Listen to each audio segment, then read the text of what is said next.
it's funny actually when Cliona a Cliona meets a Cliona. It's an unusual name. Yeah. You're really welcome to the studio here today. So thanks a million for coming in. And I suppose just touching back on where we met at a Cork Chamber event. And I was really interested, I suppose, in the whole sustainability aspect. I suppose from a business perspective, from an individual perspective.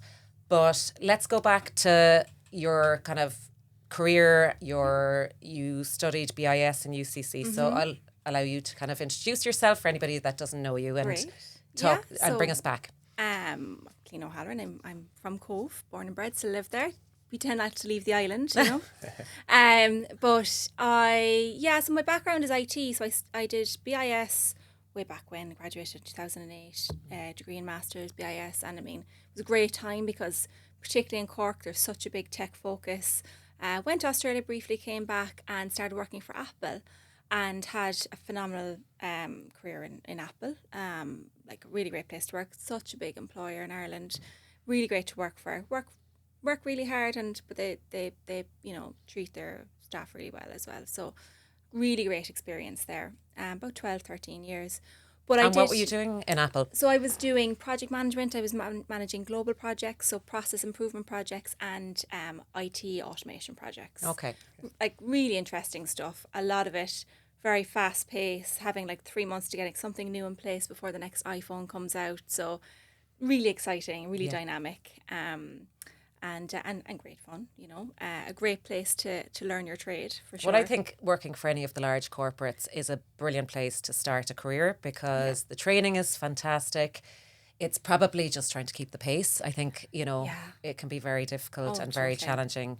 And particularly when people have maybe families and stuff like that. Well, that's it, exactly. So I had my first child in 2018 and then my second in 2021. So I had two lovely maternity leaves. And it was really, though, in 2019 when I was on maternity leave, like many of us, starting to become a lot more aware of the climate crisis. And Greta Thunberg would have, been in the news a lot. And a lot of the, morning programs I was watching while I was feeding my little baby, so getting more informed, but having that space and time to think about things a bit more, because you like that when you're working in such a fast-paced environment, you don't really might get the time and space. So that's kind of me where it started. I was always kind of somewhat environmentally aware, but I really then made a decision. I just wanted to get more informed and wanted to make changes. And even when we got married later that year, I said, I'm not doing wedding favors, plastic wedding favors, or all the bits and bobs. I'm like, why not? It's just not necessary. So it's just kind of from there. But and then at the same time, I really wanted to do something different with my career. I'd always wanted to work for myself. Okay. And then after baby 2, I went back and I said, I'll give it 6 months. And if I still feel really strongly about it, I'm going to make the leap. But which is a very brave thing to do.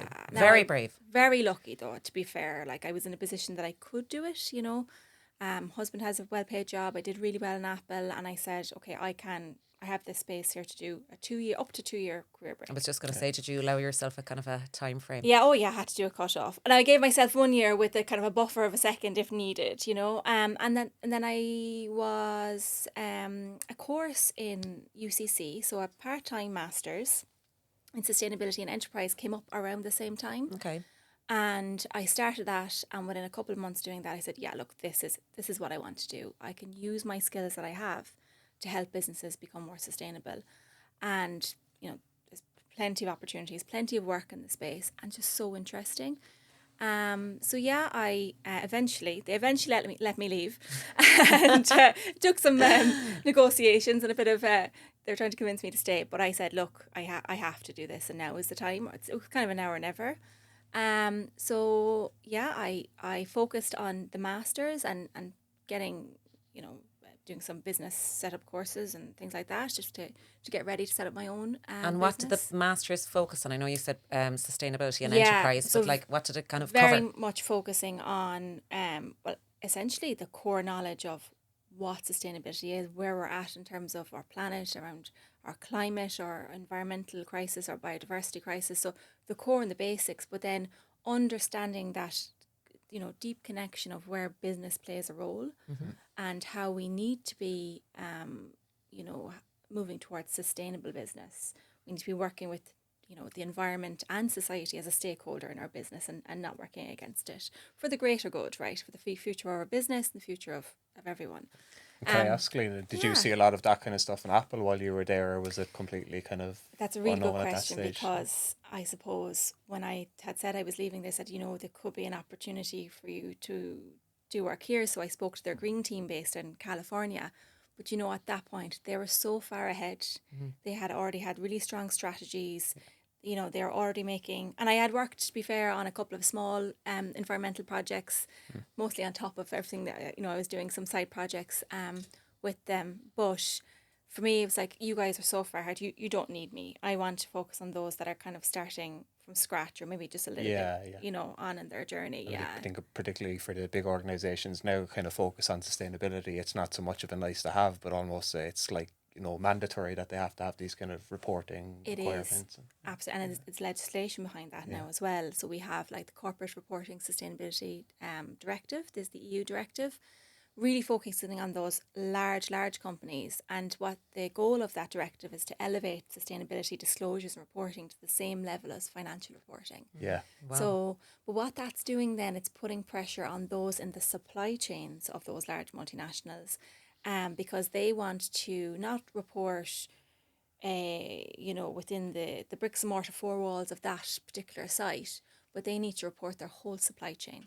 So their immediate, what I call bricks and mortar, where they're at, whether it's a manufacturing or a service, that's kind of what they call scope 1, but it's the scope 2 and scope 3. So it's everyone in their supply chain. So we're seeing that already. So like some of the big hotel chains that I actually would have spoken the same day I met you in Cork Chamber Networking, they're being asked for, what are your emissions, what's your waste, your water, your resources, what are your work practices in terms of gender equality, your hiring and everything. So they're asking for this information from their customers. So those that are they're in big contracts with the multinationals. But I was just going to say, before we kind of move on, talk to us about actually when you so tell us the name of the company first. Well, it's Agent for Change Consulting. Yeah, and you set that up with your dad, you were saying. I did, because at the same time, he was going solo as well. So he's from Motorola, Pepsi, Kerry Group background. Very good. And he was going out on his own. And you need two to form a company. Yes. So I said, and we had actually worked together before. We did an Enterprise Ireland project way back when. And we work quite well together, and we thought we were quite similar actually. But a friend of ours who does career coaching and personality tests did a session with us recently, and she said, actually, you are different, which is a good thing. Exactly. That's a good thing. So it's like the yin and the yang. Absolutely, definitely. But we have a very open, honest, relationship with some of the members of my family. I go, whoa. There's no offense. It's very much. So and I'm that can work quite well as well, because there's no beating around the bush. Like, if you need to get to something, you say it straight, and that's it. I can call them up at any time of day as well, right? So we don't have to. Which is great. It's lovely to have, I suppose, somebody that has obviously that kind of experience of working in different multinational companies. Exactly. Who has experience under their belt. I'm not saying that you don't, but the way that has totally, that little bit more, I suppose. And he wears the client hat a lot. So when we're testing out our idea or service, an approach you want to take, it's like, you're the client and I'm selling to you. And because he doesn't have a sustainability background, it's even better. Even though I'm you can see it from an eye that obviously is on the outside, let's say. Exactly. But I had a question there and it's just slipped my mind. I'm like, what was I going to ask you? Talk to me a little bit about the political campaign that you ran for. So that was a bit of a diversion of the original plan. So I was asked to run for local election not long after I left Apple. And I said, absolutely not. I am not doing that. But plant a seed, watch it grow. 6 months later, I said, actually, you know what? This is another opportunity for me to make a difference locally. And I was already, tipping away at local projects within local volunteering and things like that. So I said, I'll give it a go with no kind of massive expectations, like knowing that first-time candidate is so difficult. And I ran with the Green Party as well, so an extra challenge on top of that, because the tide has turned against in many ways. But I had a phenomenal experience. It's actually a privilege, like to be able to go and knock on doors and talk to your neighbours, talk to your community. Like I really enjoyed it. I was so nervous because the thought of canvassing just scares so many people, but knocking on doors actually is really lovely and really nice experience. Did you find it informative? Like, I mean, what was the kind of, what were you hearing back from, because I'm going to ask you some other thing, and I've remembered the last question as well.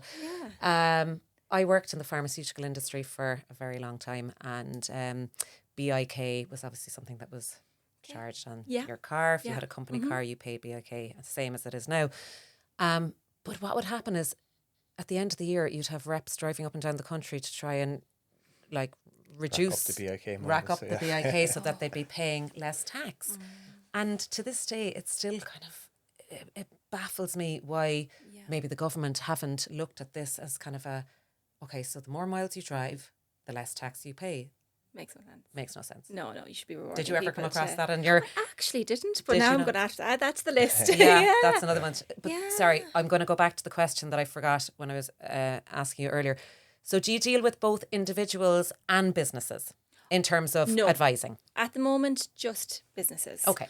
I will give free advice to any individual that asks for it. So I don't charge that. So from our own perspective, let's say Alpha Wealth business, actually we were applying for, you know, different kind of awards over the last few years in different kind of categories.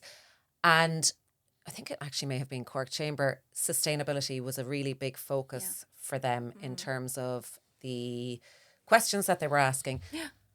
A business like ours, we've moved from kind of being, you know, I suppose paper focused to DocuSign, which would be one transition. Great. What else can a business like ours, which is a financial services business, do to become more sustainable and more aware in that whole space? I suppose, and actually I teach sustainability on Wednesday evenings. So I teach a group and they've different backgrounds, different businesses, and they're doing projects at the moment where they have to come up with sustainable changes that they can make in their workplace. And some of them like that, they're in a service industry. So we don't have a physical product, you know, we're not making stuff. But I suppose you can think of it in terms of, again, your scope one is your bricks and mortar building, your office that you're in. So you've probably done a lot in terms of reducing energy, obviously reducing paper waste and going digital. There is opportunities even in the digital space for, you know, minimizing your digital footprint as well, because data centers, you know, they all produce energy and things like that. But actually, I think the real opportunity for service industry and for a business like yours in particular is to look at your impact outside of your immediacy, right? So how you, you know, the advice you give to customers, the direction you can point them in. I know we want to touch maybe on sustainable investing, right? So because our money and how we spend our money has so much power in how we can change our economies to the make, waste economies we have now to more sustainable economies. And, you know, consumer spending and consumer sentiment is increasing an awful lot, and that applies to all businesses. People are more conscious of what they're buying, where their money is going. So that's where Alpha could have a massive impact, because, you know, in integrating those principles into your services. So I let David actually maybe go to the ESG investing, but I would imagine just before we do, like digital transformation has obviously had a huge benefit for sustainability. Absolutely. I mean, in the broader scheme of things, advanced analytics and AI are enabling scientists to do all the modelling, right, to monitor what's going on in our planet. So that's at the bigger level. Then for businesses, I mean, if you can't measure it, you can't manage it. Okay, so it's kind of like everything. So managing and measuring your resource usage, so your energy, your waste, your water, and not just, again, back to your immediate bricks and mortar site or wherever you are, but your supply chain. So getting all that information, it can be really complex and hard to track and measure. So having software and systems in place to help you do that takes a burden away, enables you to you know, look for trends, look constantly for opportunities for improvement. So there is such a strong relationship between digitalization and sustainability. Yeah. And does it cost businesses money to become more sustainable? Or are there cost savings in becoming more sustainable? Yeah, well, There's 100% there's cost saving opportunities. I think it's 10% is the average. This is a figure I was doing an ISO 15001 energy management system course, and 10% is like a really achievable target in energy reduction. Okay. Like Would it generally take a couple of years to see that? Is it like an initial investment, and generally after how many years would you be seeing those savings? I don't know how many years offhand, but I think it's generally like the first 1 or 2 years. Like you're short, you're immediate, just by getting a handle on your energy, putting in, your lighting, looking at if you're making a product and service, looking for opportunities to reduce your energy use. It's just wastage, because is something we've always taken for granted. But again, putting an energy management system in place can make an immediate impact, and you're gaining control. You're gaining control of the risk as well. Yeah. So there is. So energy is one. Water, obviously, water rates, waste, and your raw material inputs. Yes. So there is a huge opportunity for cost savings for sure. And then, of course, there's really good government grants to get the supports you need. So not every business can justify having a green team full-time, have a full-time sustainability person in their teams. But you can get the outside help, like us and others. And there's really good grants. You've got your Green Start grant, which is up to €5,000, 80% funded. And that's essentially that, get you off the starting block. So get an assessment done. Where are you at? Where do you need to be? What do you need to do to get there? And what's your action plan? Okay. And I mean, that's like a really, like, you get control then over your risks. You identify your opportunities. And then there's Green Plus grants as well for Enterprise Ireland clients, up to 100,000, and they're 50% funded. Up to 50,000 funded. So David, I was going to say to you, I mean, in terms of, obviously you deal with clients on a day-to-day basis, but when it comes to kind of investing in funds and investing in, their pension and everything like that, people are obviously looking for the best return on their investment. How often would you come across people that are focused on, as Cliona was alluding to, ESG? Yeah, it's gaining a lot of traction the last couple of years, and even now from the regulator's perspective, when we're advising a client, they actually kind of you have to record whether they want, ESG preferences or more sustainable preferences in their investment choices. And you've seen, I suppose, a big shift towards like fund managers integrating ESG principles into their stock selection and, asset criteria and stuff like that. And you have, obviously, funds are now kind of ranked in terms of their ESG rating. You've Article 6, Article 7, Article 8, Article 9, which would typically be the most kind of green so fund. much here. Well, I was just going to say, is it anything that you would touch on when you go into companies around? Not yet. Yeah. There is a lot of grey area, I find, because, like, for instance, a lot of funds would be Article 8, which would be kind of the second highest, the second greenest fund you can get, but they still invest in maybe some companies like oil companies and fossil fuel companies. And I have a lot of clients that would say that would be very kind of sustainable focused, that would kind of say, oh, ESG is just a buzzword. They're still investing in oil stocks. But from the fund manager's perspective, I suppose they would argue that by investing in these companies and having a large shareholding, they can try to make sure that those companies stay on a more ethical path by having more voting rights. And maybe these are companies that are, might be trying to migrate some of their activities over to more sustainable practices and, paying for a lot of carbon credits and stuff like that. So where do you stand on that, Cliona? I'm interested to know, like, would you say that a fund manager simply shouldn't be investing in fossil fuel companies, or would you argue that it does make sense maybe to have a shareholding in these type of companies? I think that perspective around, these energy companies have so much money, right, that ideally they take that and they invest in renewables for sure. Like, so in a way it does make sense in that, but where are the guarantees, as long as I think there's really close monitoring and that there's guarantees that they're doing what they say they're going to do, because I suppose I have an inherent skepticism around fossil fuel companies and their intentions, right? And they have a lot of money, it's trillions, right, is that they make every year. So look, I think it's going in the right direction. I think that's fair to say. Nothing is going to change overnight, but it's definitely going in the right direction. Investing in fossil fuels feels like a kind of zero-sums game, right? So fossil fuels are going to run out in a few decades' time, and also they are causing so much damage that if you're investing, you want to put money away for your children for the future. Okay, that's great. What does that future even look like if we keep going the way we're going, right? So investing in fossil fuels almost seems like counterintuitive. But there's so much opportunity, and this is kind of where I'd love to see more investment. There's so much opportunity for circular economy businesses. So even mining of raw materials. So the technology that we use that we need for sustainable development or development, there's so much materials that are taken from mining and really unethical situations often.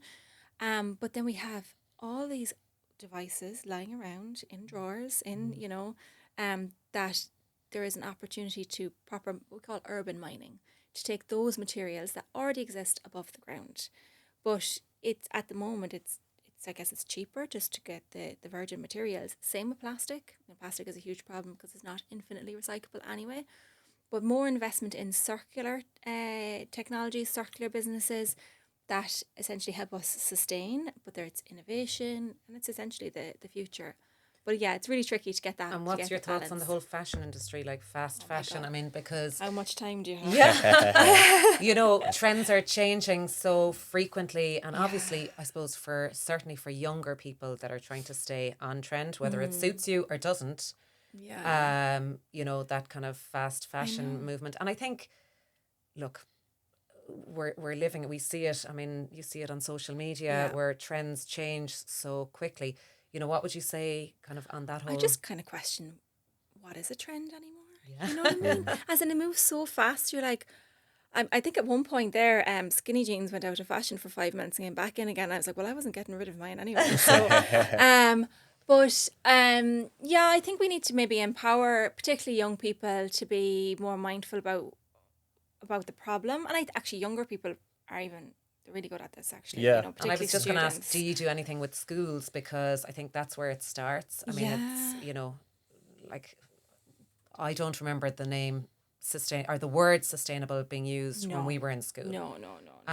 However, I think now, schools are definitely, I suppose, empowering children to become more sustainable, bringing in the reusable lunch boxes, not using plastics in their lunch boxes and everything like that, which is great. And even retailers have tried to appeal to that audience now as well. Like I was in Brown Thomas the other day with my wife, and I noticed they had what do they call it, a pre-loved or a pre-owned section now rather than buying really? I didn't see it. The new handbag. It's a pre-used one. Well, you see, that's again consumer power, right? If people demand, then the supply will come. Fast fashion. I could talk all day about it. I suppose that and you had a project in Cove. So I do, so some of the passion projects that I do is around that, and we have a program set up called Love It for Longer, and it's actually a partnership between 3 groups, including Cove Zero Waste, Cove Tidy Towns, Cove Neighbourhood Network, and loads of individuals, including me. I'm not a member of any of these, but putting everyone together. And it was just an opportunity that actually came out of the politics, right? Meeting so many people, and we had they were all doing different little events around repair cafes, kids clothes swap, and then I introduced the Adults Fashion Exchange. And so what we do, we're just collaborating in terms of like sharing volunteers, advertising, and creating a movement and a community around it. And it's great fun. And we've diverted so many clothes from landfill. And the kids' clothes is so popular because, I mean, kids go through clothes. They do. And so... it's really taking off. It's getting so popular. We then have a bake sale at the Fashion Exchange that someone does voluntarily. It makes these unbelievable brownies and strawberry tarts from stuff that he grows, that he grows in his own garden, and then that money then goes back to local charities. So Co-First Responders is one we're supporting at the moment. So it all goes back into the community, which is lovely actually, and it creates a real community spirit whilst being very... I mean, you're doing everything you can for the... For the... I think we've lost... I think COVID didn't help, but I think social media doesn't help either. We've lost a lot of community connections. We're kind of on our phones. We have this like kind of remoteness away from everyone. So it's just a way of bringing people back together, generating the conversation, giving people alternatives. And look, it saves money, but like it's not necessarily a charity thing around the clothes exchange, right? So people bring up to 5 items. They can take as much as they want.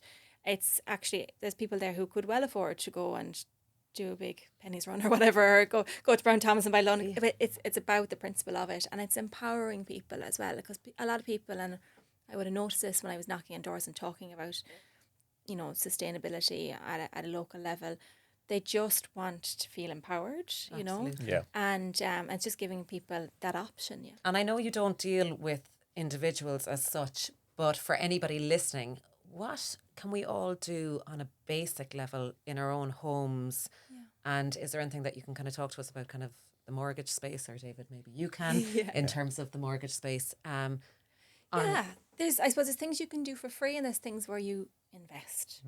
The things you can do for free is like that, cutting out your fast fashion, just saying like, do I have enough? Like, and using Depop and Vinted and other ways for pre-loved. But and even just stuff in general. I personally get overwhelmed with too much stuff. I haven't fully cracked it yet because I have 2 small children. But it's like, do I need to buy, like, delete those apps from those Chinese companies that are selling you loads of stuff you really don't need? Yeah. So that's one way of just like taking the foot off the pedal. But then the investment part, and I suppose there is a kind of a misconception that to be sustainable you have to spend a lot of money. Actually, I just talked about a lot of things you can do for free. Your weekly shop. You know, I think be a bit kids' parties stricter. is another one that is man. so full of plastic, and So like, full. you know, you can just really be mindful Yeah. about not having to kind of give going home Yeah. bags, and Yeah, you know, because it exactly. is, firstly, it's a big spend on yourself, or even the reusable, you know, rather than big things of drinks rather than the individual bottles. Exactly, like I use paper bags. I am the mum that banned balloons. It's like, if you can find balloons in the house, guys, you can bring them to the parties. I'm just Yeah. not doing it.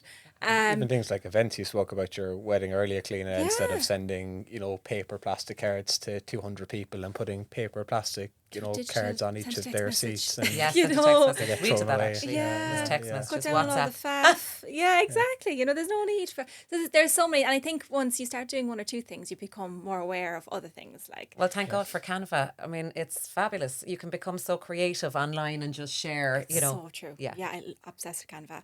And then, so the stuff you invest in, then, I suppose I'll tell you what I've done personally. Yeah. And I acknowledge that I'm privileged enough that I was able to do it, right, without take any loans out. But I put solar panels on my house, and then a year and a half later realised I really need a battery as well, because we were generating so much solar power that it's a use it or lose it situation with your panels. So Okay.